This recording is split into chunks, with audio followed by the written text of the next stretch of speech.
It's so refreshing to be surrounded by such fabulous fashion and art and culture, and it certainly is inspiring. I think every day driving to the rink, just feeling that sort of tangible energy feeds our creativity. Being from a very small town, I was a little bit anxious making the move here to Montreal and live in a major city in Canada. Yeah, it's just been wonderful. I mean, I just didn't expect to fall in love with the city this much. But I was amazed at how quickly it felt like home. As soon as we found places and got settled, it just felt right. And that's comforting, and it's just a reminder that, you know, we're doing the right thing and in the right place. Yeah, there's just been a special feeling to this whole chapter.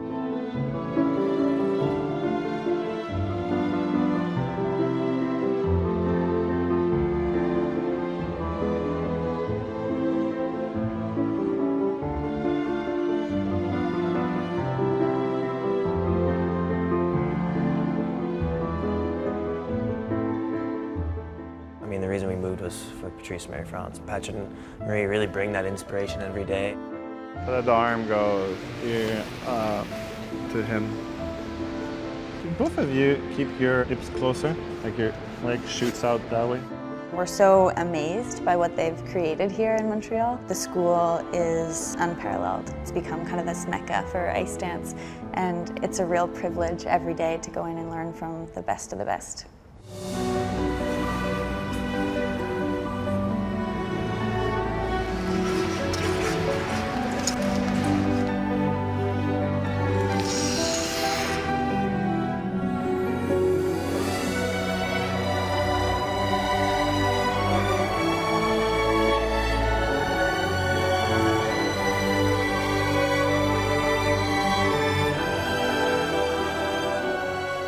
Really, we want to do projects that speak to our heart. You become receptive to emotions and feelings. What's so neat about having such a long career is that we're even surprised, you know, sometimes when we get an inspiration to a program, or even when we have that inspiration, how it comes together. You start that long labor of shaping it out, trying to find what the shape of the emotion is. What we found is that there's so many different ways to make a program and to get that end result. Working with David Wilson and Marie-France this year, it was really fulfilling for me, especially the process, because if I'm gonna sit down and write an essay, I start from the first word and I work my way through into the end. I'm not one of those people that can sort of brainstorm and then piece things together. So for me, creating a program, I like starting at the very beginning with that first note and working sequentially.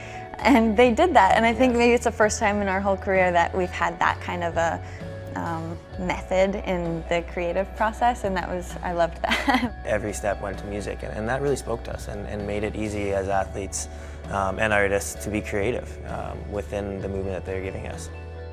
Everything has to be fueled by music, I think, at this point in our career. We've had years when we tried to make things before we came up with the music or the feeling, and that never has worked for us. That's not part of what makes us magical. For the most part, we've been very fortunate in that we seem to have a similar feeling about music, and it's always a good test when we can play it on the rink and we both want to move and we want to create something.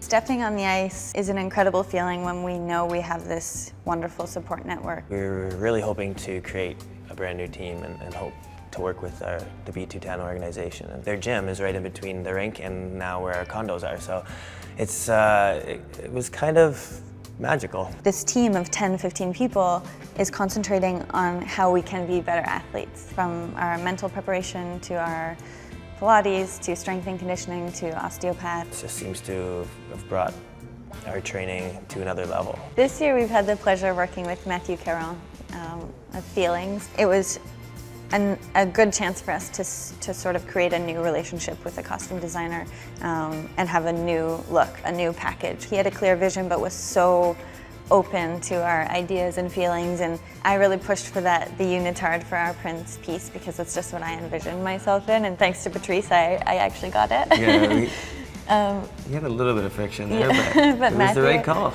I think with ice dance and with movements, especially competitive programs, it never is done. There are programs that I look back on and think we never really got to where, you know, the program deserved to go. But at the same time, you need to keep evolving, and things at one point will just get flat. You got to make sure that that program is still growing right to the very end. And that's a little bit of the challenge with having a successful year. We need to step on the ice at Worlds and still have that wow factor. Watching the energy in between you, I'm getting hits. So she's going here, it's very smooth, then she opens, and then I get a hit. That's better. We're never satisfied, that's the thing, and we're always looking forward and looking to improve, and there's that constant need to be better. And we're perfectionists in a world where perfection doesn't exist. So we've been working actually with our sports psychologist on the idea of just trying to be excellent instead of being perfect, and that shift has been sort of monumental for us. We have to deal with our bodies and with our hearts and souls and minds, and it's an urgent appetite. Well, it's a lot of chatter. As we're kind of in those back hallways before a performance, you think it makes sense that we'd be able to relax because the work is all done, we do have to go out there obviously and put ourselves through extreme pressure for 4 minutes, but that work should be done from training. But the longer we skate and the farther we go in our competitive career, the more pressure seems to be put on our shoulders. And I think that's pressure just from us, but it's really interesting. When we came back last year to summer competition, I remember standing in the opening position and my legs are shaking, I can't catch my breath, I haven't done anything yet. So it should be enjoyable. I want it to be enjoyable, and that magical, enjoyable moment does happen, but a lot of times it's terrifying still for us. And people still look at us in 2010 and they think, oh my gosh, how are you so calm, and how did you have such command? And same in 2014 and multiple worlds. And the truth is we didn't. We were shaking, we were nervous, but luckily we have each other. We can really rely on that and rely on our training. But it is a very interesting moment. As soon as it's done, it's like, oh yeah, I want to do that again. But there are parts of it when you're just absolutely terrified the whole time. I think amidst the chaos of the nerves leading into the moments before our music starts, once we take the ice and our names are announced, usually that's when a sense of calm and confidence kind of comes. Does it? Yeah. No. Hopefully. You feel it. Yeah, and we try and have a few keywords to sort of replace any doubts. So any kind of mantra, whether it's calm and strong, or we sort of find that connection with each other. We remind each other of the work that's been put into it, and we kind of just say, this is our moment. And when the music starts, then we go to work. Dance me to your beauty with a burning violin. Dance me through the panic till I'm gathered safely in. Lift me like an olive branch, be my homeward dove, and dance me to the end of love. Dance me to the end of love. I think there is a delicate balance between kind of the artistry and the athletic side of our sport. And I think that's why we fell in love with it so much. I mean, tying that all together kind of in a seamless fashion and telling a story and performing are probably the real reasons why I'm in love with the sport.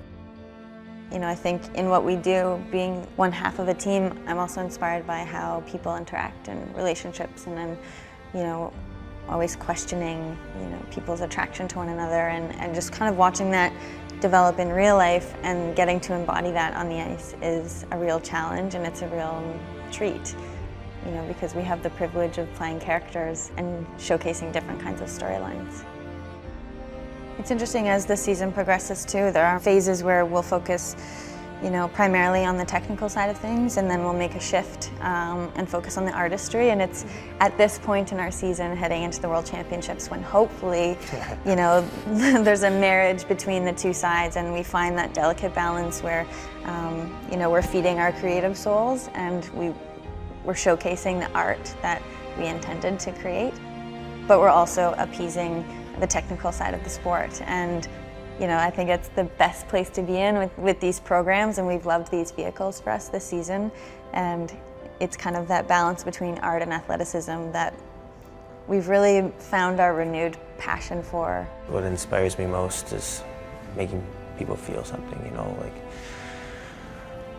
I like things that are kind of raw and, you know, just kind of chill you to the bone, something that just kind of makes you stop and kind of think about life. There is that mysterious component that makes for a memorable evening. Where you look in the athlete's eyes and you hope it's a reflection of you. And you really saw the connection between them. It is absolutely magical. They completely draw you into the story. You feel you've been part of a very intimate experience. It is just absolutely beautiful. Some sort of grace, some sort of spirit that informs the enterprise. It's hard to put your finger on it, and you don't really want to put your finger on it. We skate because we love to skate, and we love to skate with each other. We've been very lucky to have each other in our lives, but when we can make people feel something, it's a huge honor. I mean, that's the best compliment ever. First and winners of the gold medal representing Canada, Tessa Virtuoso Moir. We've had success in our comeback so far, and I think that makes us focus on the training and the real reasons why we came back even more. This is 100% our choice, our decision. We're fully committed and invested in this project. It's different than anything we've gone through in our career. I mean, we were always just going from year to year, and ever since we were 7 to 9, it had a natural evolution. And now it's different because there's just this 2-year plan to kind of make it or break it at the Olympic Games. We're very confident that we're going to go there and have skates that we'll remember for the rest of our lives.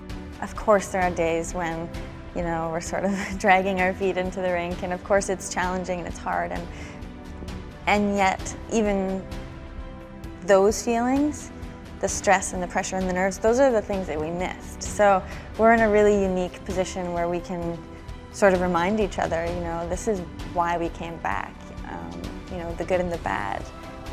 And that's a really powerful sentiment. We really want to soak up this whole time, you know, these whole 2 years. Just try and enjoy them for all that they're worth.